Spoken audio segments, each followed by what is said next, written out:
സാമ്പത്തിക ആസൂത്രണവുമായിട്ട് ബന്ധപ്പെട്ട നമ്മുടെ പഠന പരമ്പരയിലെ രണ്ടാമത്തെ എപ്പിസോഡിലേക്ക് സ്വാഗതം. കഴിഞ്ഞ എപ്പിസോഡിൽ നമ്മൾ പണത്തോടുള്ള യഥാർത്ഥ മനോഭാവത്തെക്കുറിച്ചാണ് ചിന്തിച്ചത്. അവിടെ നമ്മൾ ഇപ്രകാരമാണ് കണ്ടെത്തിയത്: ഒരു മിഷണറി ചൈതന്യത്തോടുകൂടി സുവിശേഷാത്മകമായി ദൈവം എന്നെ ഭരമേൽപ്പിച്ച പണം എന്ന ചിന്തയിൽ ഞാനതിൻ്റെ കാവൽക്കാരനാണ്, കസ്റ്റോഡിയനാണ്. എനിക്കതിനോടൊരു സ്റ്റുവേർഡ്ഷിപ്പ്, ഒരു ആത്യന്തികമായി ഒരു വിധേയത്വവും മനോഹരമായി കൈകാര്യം ചെയ്യാനുള്ളൊരു കമ്മിറ്റ്മെൻറ്റും പ്രതിബദ്ധതയും ഒക്കെ ഉണ്ടാകണം എന്നൊക്കെയാണ് നമ്മൾ കഴിഞ്ഞ എപ്പിസോഡിൽ കണ്ടെത്തിയത്. വളരെ മനോഹരമായിട്ട് നമുക്ക് ബൈബിൾ പണത്തോടുള്ള നമ്മുടെ സമീപനത്തെക്കുറിച്ച് പറയുന്നുണ്ട്. പലപ്പോഴും ഞാൻ ഓർക്കാറുണ്ട്, ഈ പ്രോവർബ്സ്, സുഭാഷിതങ്ങളുടെ പുസ്തകം സതുപദേശങ്ങളുടെ പുസ്തകമാണ്. ഈ സതുപദേശങ്ങളുടെ പുസ്തകത്തിൽ പല സ്ഥലത്തും പണവുമായിട്ട് ബന്ധപ്പെട്ട ധാരാളം വരികൾ, പണവിനിയോഗവുമായിട്ട് ബന്ധപ്പെട്ട ധാരാളം വരികൾ ബൈബിൾ നമുക്ക് തരുന്നുണ്ട്. സുവിശേഷത്തിലേക്ക് വന്നാലും ഈശോ പറഞ്ഞ 38 ഉപമകളിൽ 16 പണവുമായിട്ട്, സാമ്പത്തിക വിനിയോഗവുമായിട്ട് ബന്ധപ്പെട്ട വിശദാംശങ്ങളുണ്ട്. ദൈവം വളരെയധികം മാനിക്കുന്നു എന്നുള്ളതാണ്. സമ്പത്തിനെയും സമ്പത്തുണ്ടാക്കുന്ന രീതിയെയും സമ്പത്ത് ചെലവഴിക്കുന്ന മാനദണ്ഡങ്ങളെയും എല്ലാം ദൈവം മാനിക്കുന്നു എന്നാണ് നമ്മൾ മനസ്സിലാക്കേണ്ടത്. അതുകൊണ്ട് തന്നെ സമ്പത്തിനോടുള്ള നമ്മുടെ മനോഭാവം ദൈവീകമായിരിക്കണം. എപ്രകാരമാണ് സമ്പത്ത് ഉണ്ടാകുന്നത് എന്ന് നമ്മൾ ചിന്തിക്കുമ്പോൾ, കഴിഞ്ഞ എപ്പിസോഡിൽ നമ്മൾ പറഞ്ഞു, സമ്പത്ത് ദൈവത്തിൻ്റെ ഔദാര്യമാണ്. ദൈവത്തിൻ്റെ ഔദാര്യമാണെന്ന് പറഞ്ഞുകൊണ്ട് നമ്മൾ വെറുതെ ഇരുന്നാൽ സമ്പത്ത് ഉണ്ടാകുമോ? ഇല്ല. സമ്പത്ത് ആർജിക്കാൻ തക്ക വിധത്തിലുള്ള ക്രയശേഷി, ദ റിസോഴ്സ് ആയിട്ടാണ് ദൈവം ഓരോ മനുഷ്യനെയും ലോകത്തിലേക്ക് അയച്ചിരിക്കുന്നത്. പല രീതിയിലുള്ള റിസോഴ്സാണ്. ഹ്യൂമൻ റിസോഴ്സ് നമ്മൾ എടുക്കുമ്പോൾ തന്നെ ഭൗതികമായോ കായികമായോ കലാപരമായോ പല റിസോഴ്സുണ്ട്. ഇതെല്ലാം ഉപയോഗിച്ചുകൊണ്ട് പണം സൃഷ്ടിക്കുന്നവരായി നമ്മൾ മാറണമെന്ന് കർത്താവ് ആഗ്രഹിക്കുന്നുണ്ട്. അങ്ങനെ പണം സൃഷ്ടിക്കുമ്പോഴും നമ്മുടെ ചില മനോഭാവങ്ങളാണ് ശ്രദ്ധിക്കേണ്ടത്. എൻ്റെ മനസ്സിലേക്ക് ഓടി വരുന്നൊരു സംഭവമാണ്. ഒരു ടെക്സ്റ്റൈൽസ് അല്ലെങ്കിൽ തുണിക്കടയിലേക്ക് സമ്പന്നയായ ഒരു സ്ത്രീ ഓടി ചെന്നിട്ട് ചോദിച്ചു, ഇവിടുത്തെ വില കുറഞ്ഞ സാരികളൊക്കെ ഒന്ന് കാണിക്കാമോ എന്ന് ചോദിച്ചു. എൻ്റെ മകളുടെ വിവാഹമാണ്, എൻ്റെ വീട്ടിൽ ജോലിക്ക് നിൽക്കുന്ന സ്ത്രീക്ക് കൊടുക്കാനാണ്, അതുകൊണ്ട് വില കുറഞ്ഞ സാരികളൊക്കെ ഒന്ന് എടുത്ത് കാണിക്കാൻ. കുറച്ച് കഴിഞ്ഞപ്പോൾ ഒരു പാവപ്പെട്ട സ്ത്രീ അതേ കടയിലേക്ക് വന്നിച്ച് പറഞ്ഞു, ഈ കടയിൽ നല്ല വിലയുള്ള കുറച്ച് സാരികളൊക്കെ ഒന്ന് കാണിക്കാമോ? ഞാൻ ജോലി ചെയ്യുന്ന വീട്ടിലെ കൊച്ചുമകളുടെ കല്യാണമാണ്, അവൾക്ക് ഗിഫ്റ്റ് കൊടുക്കാനാണ്, നല്ല സാരികളൊക്കെ ഒന്ന് കാണിക്കാമോ? സത്യത്തിൽ ആരാണ് ദരിദ്രൻ, ആരാണ് സമ്പന്നൻ? ഈ കൊച്ചു കഥ നമ്മളോട് പറയുന്നു, പണത്തോടുള്ള നമ്മുടെ സമീപനമാണ് ഏറ്റവും പ്രധാനപ്പെട്ടതെന്ന്. സുഭാഷിതങ്ങളുടെ പുസ്തകത്തിൽ 10-ാം അധ്യായം 22-ാം വാക്യം ഇപ്രകാരം പറയുന്നു: blessing of the Lord brings wealth. കർത്താവിൻ്റെ അനുഗ്രഹത്തിൽ സമ്പത്തുമുണ്ട്. പല രീതിയിലാണ് കർത്താവ് മനുഷ്യനെ അനുഗ്രഹിക്കുന്നത്. ഇതിൻ്റെ അർത്ഥം ദരിദ്രരൊന്നും ദൈവത്താൽ അനുഗ്രഹിക്കപ്പെട്ടവരല്ല എന്നൊന്നുമല്ല കേട്ടോ. കർത്താവിൻ്റെ അനുഗ്രഹം വരുന്ന ഒരു വഴി സാമ്പത്തികമായ വളർച്ചയും കൂടിയാണ്. സതുപദേശത്തിൽ തന്നെ, പ്രോവർബ്സിൽ തന്നെ, അല്ലെങ്കിൽ സുഭാഷിതങ്ങളിൽ തന്നെ 22-ാം അധ്യായം 9-ാം വാക്യത്തിൽ പറയുന്നു, a generous man is blessed. ഔദാര്യമുള്ളൊരു മനുഷ്യൻ, ഉദാരതയുള്ള മനുഷ്യൻ അനുഗ്രഹിക്കപ്പെട്ട മനുഷ്യനാണ്. ബൈബിളിൽ ബ്ലെസ്സിങ്ങും ഹാപ്പിനെസ്സും 2 രീതിയിൽ ഉപയോഗിക്കുന്ന പദങ്ങളാണ്. ഹാപ്പിനെസ് എന്ന് പറയുമ്പോൾ സന്തോഷമാണ്, ബ്ലെസ്സിങ് എന്ന് പറയുമ്പോൾ അനുഗ്രഹമാണ്. സന്തോഷമുള്ളവരെല്ലാം അനുഗ്രഹിക്കപ്പെട്ടവരല്ല, എന്നാൽ അനുഗ്രഹിക്കപ്പെട്ടവർക്ക് സന്തോഷമുണ്ട്. അപ്പോൾ ദൈവത്തിൻ്റെ സമ്പത്ത് കയ്യിലേക്ക് വന്നു ചേരുക എന്ന് പറഞ്ഞാൽ നമ്മൾ അനുഗ്രഹിക്കപ്പെട്ട മനുഷ്യരായി മാറുക എന്നുള്ളതാണ്. അപ്പോൾ ദൈവത്തിൻ്റെ സമ്പത്ത് നമ്മളിലേക്ക് കടന്നു വരുമ്പോൾ അതെപ്രകാരം കടന്നു വരണം? അത് അധ്വാനത്തിലൂടെ കടന്നു വരണം എന്നുള്ളതാണ്. ഒരധ്വാനത്തിൻ്റെ സുവിശേഷത്തെക്കുറിച്ചാണ് നമ്മൾ ഈ എപ്പിസോഡിൽ ചിന്തിക്കുന്നത്. ബൈബിൾ തുറക്കുന്നത് തന്നെ പണിയെടുക്കുന്ന ദൈവത്തെ കാണിച്ചുകൊണ്ടാണ്. ഉൽപ്പത്തി പുസ്തകം 1, 2, 3 അധ്യായങ്ങളൊക്കെ വായിച്ചാൽ അധ്വാനിക്കുന്നൊരു ദൈവത്തിൻ്റെ ചിത്രത്തെ കാണാൻ പറ്റും അവിടെ. തൻ്റെ അധ്വാനമാകട്ടെ സൃഷ്ടിയാണ്. ഓരോ സൃഷ്ടിക്ക് ശേഷവും ദൈവം സ്വയം പറയുന്നുണ്ട്, ഇറ്റ്സ് ഗുഡ്, നന്നായിരിക്കുന്നു. ചില ചിത്രകാരന്മാരൊക്കെ ചിത്രം വരച്ചതിന് ശേഷം മാറിയിരുന്ന് ആസ്വദിച്ചിട്ട് അവർ സ്വയം പറയും, ഇത് നന്നായിരിക്കുന്നു.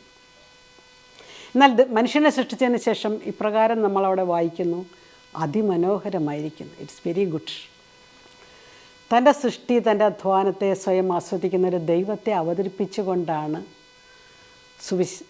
ബൈബിൾ ആരംഭിക്കുന്നത് തന്നെ. അധ്വാനത്തിലൂടെ പണം സമ്പാദിക്കുക എന്നുള്ള ഒരു പ്രധാനപ്പെട്ട കാര്യമാണ് ഈ എപ്പിസോഡിലൂടെ നമ്മൾ ചിന്തിക്കുന്നത്. ചിലർക്ക് കഴിവായിരിക്കാം, ചിലർക്ക് ബുദ്ധിയായിരിക്കാം, ചിലർക്ക് ആരോഗ്യപരമായ കാര്യങ്ങളായിരിക്കാം. ചിലർ പാടിക്കാശുണ്ടാക്കുന്നു, ചിലർ ആടിക്കാശുണ്ടാക്കുന്നു, ചിലർ സ്പോർട്സിലൂടെ പൈസ ഉണ്ടാക്കുന്നു, ബുദ്ധിയുള്ളവർ ബിസിനസ്സിലൂടെ പണമുണ്ടാക്കുന്നു. മറ്റു പലരും അവരെ ഏൽപ്പിച്ചിരിക്കുന്ന തൊഴിലുകൾ ചെയ്തുകൊണ്ട് പണമുണ്ടാക്കും. അധ്വാനത്തിലൂടെ പണം സമ്പാദിക്കണം എന്ന വലിയൊരു സത്യം രണ്ടാം വത്തിക്കാൻ കൗൺസിൽ സഭ ആധുനിക ലോകത്തിൽ എന്ന ഡിക്രിയിൽ ഖണ്ഡിക 67 നമ്മളിപ്രകാരം വായിക്കുന്നു, നസ്രത്തിൽ വെച്ച് ദിവ്യനാഥൻ സ്വന്തം കരങ്ങൾ കൊണ്ട് പണിയെടുത്ത് ജീവിക്കാൻ തിരുവുള്ളമായതിനാൽ ജോലിയെ അവിടുന്ന് ഒരു മഹനീയ പദവിയിലേക്ക് ഉയർത്തിയിട്ടുണ്ടല്ലോ. ഏതൊരു തൊഴിലും മാന്യമാണ്, അവിടെ ഉച്ചനീചത്വങ്ങളില്ല. ദ ഡിഗ്നിറ്റി ഓഫ് ലേബർ എന്ന് പറയും തൊഴിലിൻ്റെ മഹത്വം. ഇതിൽ നിന്നെല്ലാം വ്യക്തമാകുന്നത് ഓരോരുത്തരും വിശ്വസ്തമായി ജോലി ചെയ്യുവാനുള്ള കടമയും അവകാശവും ഉണ്ടെന്നുള്ളതാണ്. അധ്വാനിച്ച് പണമുണ്ടാക്കാനാണ് സുവിശേഷം നമ്മളെ പഠിപ്പിക്കുന്നത്.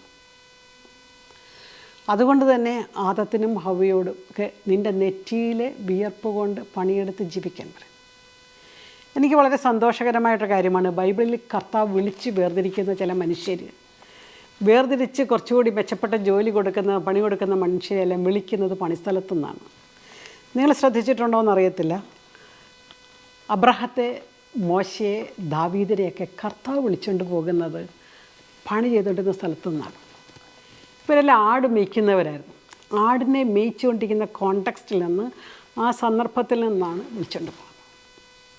നമ്മൾ പുതിയ നിയമത്തിലേക്ക് വരികയാണെങ്കിൽ പത്രോസിനെയും അന്ത്രയോസിനെയും കർത്താവ് വിളിക്കുന്നത് മീൻ കഴുകുന്ന അല്ലെങ്കിൽ വല കഴുകുന്ന മീൻപിടുത്തത്തിൻ്റെ ആ ഒരു കോണ്ടെക്സ്റ്റിൽ നിന്നാണ്. നമ്മളൊരു കാര്യം മനസ്സിലാക്കണം, പണിയെടുക്കുന്നവനെയാണ് കർത്താവ് എപ്പോഴും വിളിച്ചുകൊണ്ട് വരിക്കുന്നത്. അപ്പോൾ മത്തായിനെ നോക്കുക, വിശുദ്ധ മത്തായി ടാക്സ് കളക്ടറായിരുന്നു, നികുതി പിരിക്കുന്ന ടേബിളിൽ നിന്നാണ് വിളിച്ചുകൊണ്ട് പോകുന്നത്. കം ഫോളോ മീ, വരൂ എന്നെ അനുഗമിക്കൂ, I will make you fishers of men, മനുഷ്യരെ പിടിക്കുന്നവരാക്കി ഞാൻ മാറ്റാം. സെൻറ്റ് പോൾ, സാവുളിനെ നമ്മളെടുത്ത് നോക്കിയാൽ സാവുൾ തൻ്റെ ദൗത്യവുമായിട്ട്, ജോലിയുമായിട്ട്, he was on the way to his ഡ്യൂട്ടിക്ക് പോവുകയാണ്. അവിടെ വെച്ചാണ് കർത്താവ് ഇടപെടുന്നത്. പണിയെടുക്കാത്തവനെ ദൈവത്തിനും ആവശ്യമില്ല. പണിയെടുക്കുന്നവനിലാണ് കൂടുതൽ അധ്വാനം വന്നു ചേരുന്നതും കൂടുതൽ മെച്ചപ്പെട്ട മേഖലകളിലേക്ക് ദൈവം നയിച്ചുകൊണ്ട് പോകുന്നതും. അതുകൊണ്ട് ഒരധ്വാനത്തിൻ്റെ സുവിശേഷത്തെക്കുറിച്ചാണ് നമ്മൾ ചിന്തിച്ചുകൊണ്ടിരിക്കുന്നത്. എ ഗോസ്പൽ ഓഫ് വർക്ക്, ഒരധ്വാനത്തിൻ്റെ സുവിശേഷം. അതുകൊണ്ടാണ് നമ്മളിപ്പോൾ വത്തിക്കാൻ കൗൺസിൽ വായിച്ചത്, ഈ ദിവ്യനാഥൻ സ്വന്തം കരങ്ങൾ കൊണ്ട് പണിയെടുത്ത് ജീവിക്കാൻ തിരുവുള്ളമായി. അലസതയുടെ അപ്പം ഭക്ഷിക്കരുത് എന്ന് വചനം നമ്മളോട് പറയുന്നുണ്ടല്ലോ. പലർക്കും പല രീതിയിലായിരിക്കാം തൊഴിൽ സാഹചര്യം. തൊഴിലുമായിട്ട് ബന്ധപ്പെട്ട് 2 കാര്യങ്ങൾ നിങ്ങളുടെ ശ്രദ്ധയിൽ കൊണ്ടുവരാൻ ഞാൻ ആഗ്രഹിക്കുന്നു. ഒന്ന്, ഇപ്പോഴുള്ള നിങ്ങളുടെ തൊഴിലിൽ നിങ്ങൾ തൃപ്തരാകണം. Be content with the task that you have done. ഇപ്പോഴുള്ള തൊഴിലിനോട് അഭിനിവേശവും ആത്മാർത്ഥതയും കാണിക്കുക. 2, കൂടുതൽ മെച്ചപ്പെട്ട തൊഴിൽ സാഹചര്യങ്ങളിലേക്ക് നടന്നെടുക്കുവാനുള്ള പരിശ്രമവും നടത്തുക. മെച്ചപ്പെട്ട തീരങ്ങൾ, ഗ്രീൻ പാസ്റ്റേഴ്സ്, ഉള്ളതിൽ സംതൃപ്തനായിരിക്കുകയും ഉള്ളതിനെ മെച്ചപ്പെടുത്തണമെന്ന വിചാരമുള്ളവരിലുമാണ് സാമ്പത്തികമായ അനുഗ്രഹങ്ങൾ വന്നു ചേരുന്നു. അപ്പോൾ ചിലരെങ്കിലും എന്നോട് ചോദിക്കാറുണ്ട്, കുറുക്ക് വഴിയിൽ മറ്റ് പല രീതിയിലും പണമുണ്ടാക്കുന്നവരുണ്ടല്ലോ. ഉണ്ട്.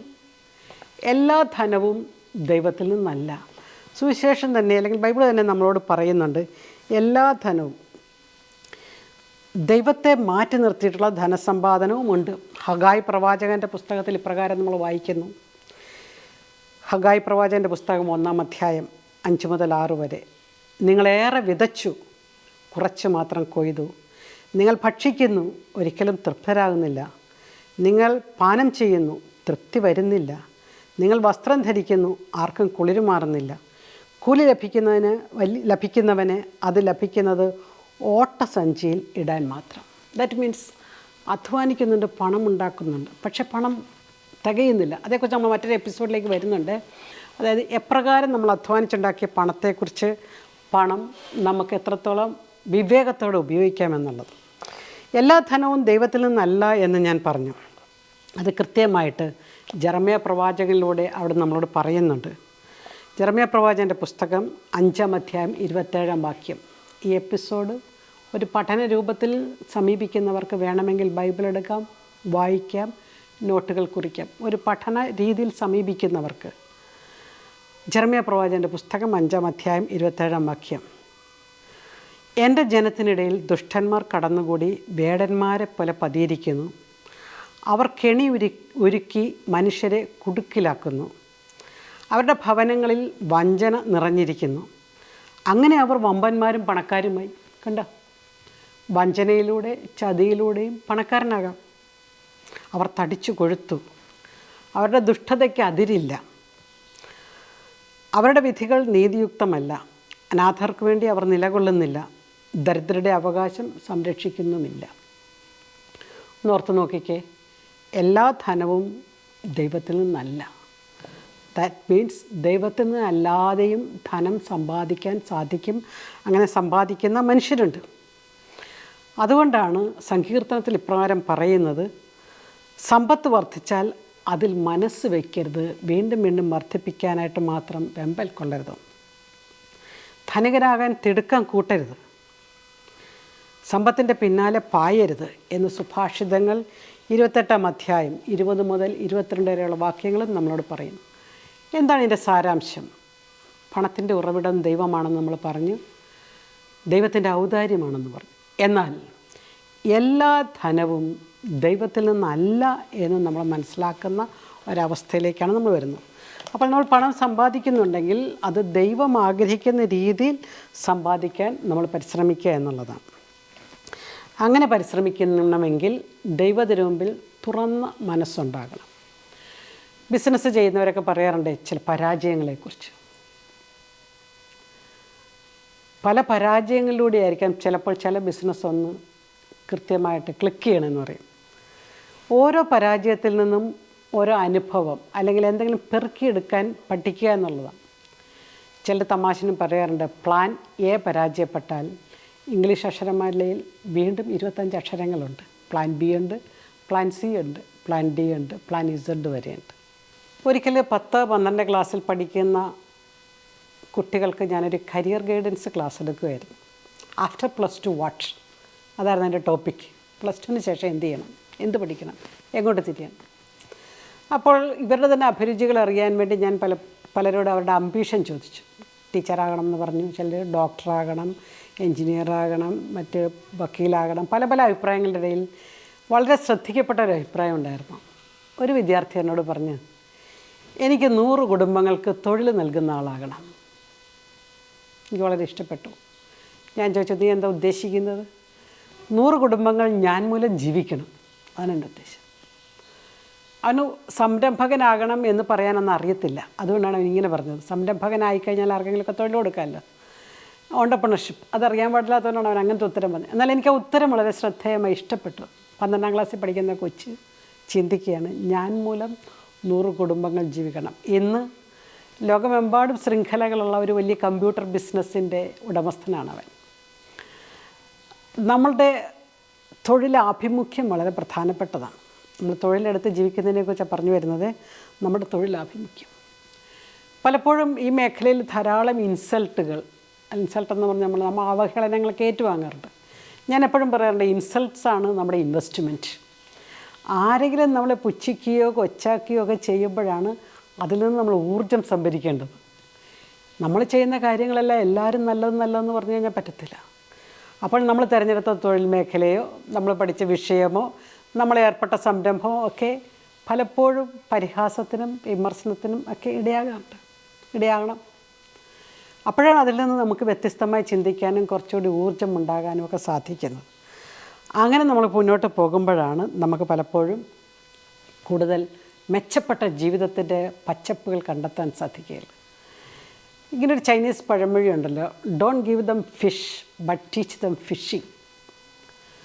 മീൻ കൊടുക്കുകയല്ല, മീൻ പിടിക്കാൻ പഠിപ്പിക്കുകയാണ് വേണ്ടത്.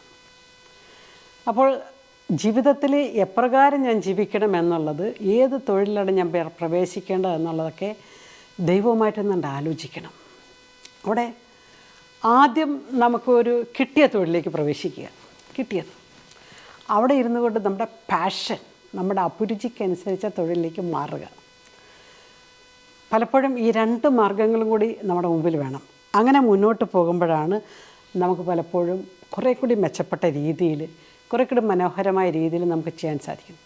നിങ്ങൾ ശ്രദ്ധിച്ചിട്ടുണ്ടോ, കലാരംഗത്ത് പ്രവർത്തിക്കുന്നവരെല്ലാം അവരുടെ ആദ്യത്തെ ജീവിത മേഖല മറ്റൊരു തൊഴിൽ മേഖലയാണ്.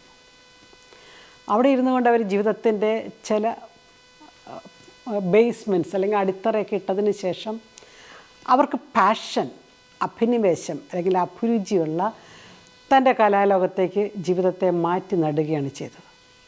ധാരാളം അവസരങ്ങൾ ഇന്നുണ്ട്. പ്രത്യേകിച്ച് മൈഗ്രേഷൻ്റെയൊക്കെ ഈ കാലഘട്ടത്തിൽ, പലായനങ്ങളുടെയൊക്കെ ഈ കാലഘട്ടത്തിൽ ധാരാളം തൊഴിൽ സാധ്യതകളുണ്ട്. തൊഴിലെടുക്കാൻ അറിവും മനസ്സും കഴിവും ഉള്ളവന് തൊഴിൽ മേഖല വിസ്തൃതമാണ്. അറിവും കഴിവും മനസ്സുമുള്ളവന്. അതുകൊണ്ട് തന്നെ ഏത് മേഖലയിലേക്കാണ് ഞാൻ കടന്നു വരേണ്ടത്, എങ്ങനെയാണ് ഞാൻ പണം സമ്പാദിക്കേണ്ടത് എന്നതിനെക്കുറിച്ച് കൃത്യമായൊരു ധാരണ നമുക്കുണ്ടാകണം. ഒരു ബിസിനസ്സുകാരനാകാൻ അല്ലെങ്കിൽ ഒരു സംരംഭകനാകാനാണ് നിങ്ങൾക്ക് തോന്നുന്നതെങ്കിൽ അതിൻ്റെ ബാലപാഠങ്ങൾ പഠിച്ചു തുടങ്ങുക.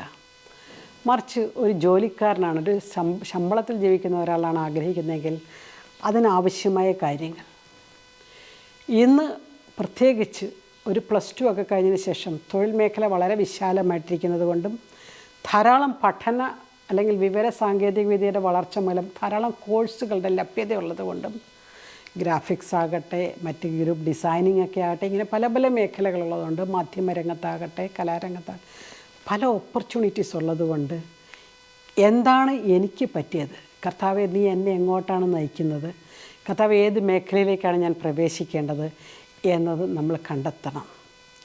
ഓർക്കുക, വെള്ളം ഒഴിച്ച് വളർത്തിയ ചെടികളല്ല വലുതായത്, സ്വന്തമായി വേരുകൾ കണ്ടെത്തി ജലം അന്വേഷിച്ച് പോയ ചെടികളാണ് വൻവൃക്ഷങ്ങളായിട്ടുള്ളത്.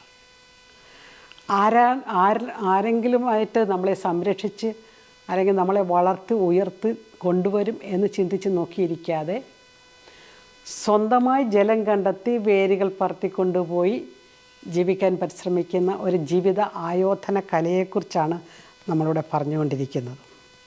അതുകൊണ്ട് ഈ ഗോസ്പൽ ഓഫ് വർക്ക്, അധ്വാനത്തിൻ്റെ സുവിശേഷം, ഇത് സാമ്പത്തിക ആസൂത്രണത്തിൽ വളരെ പ്രധാനപ്പെട്ടതാണ്. ചിലപ്പോഴെങ്കിലും നമുക്കിതിനകത്ത് പരാജയങ്ങൾ സംഭവിക്കാം, തിരിച്ചടികൾ ഉണ്ടായേക്കാം, നാച്ചുറൽ സംഭവിക്കും. ചിലപ്പോൾ തോന്നി ഇതൊക്കെ പഠിച്ച് എൻ്റെ 2 വർഷം പോയി, അല്ലെങ്കിൽ ഇങ്ങനെയൊക്കെ തോന്നിയേക്കാം. പക്ഷേ ഓർക്കണം, ദൈവത്തിന് നമ്മളെക്കുറിച്ചൊരു ലോങ് സൈറ്റ്, ആത്യന്തികമായൊരു പ്ലാനുണ്ട്. നമുക്ക് ഷോർട്ട് സൈറ്റാണ്, നമുക്ക് ഹ്രസ്വദൃഷ്ടിയാണ്. ദൈവം നമ്മളെ നടത്തും, വഴി നടത്തും, ഉയർത്തും, അനുഗ്രഹിക്കും. Thank you.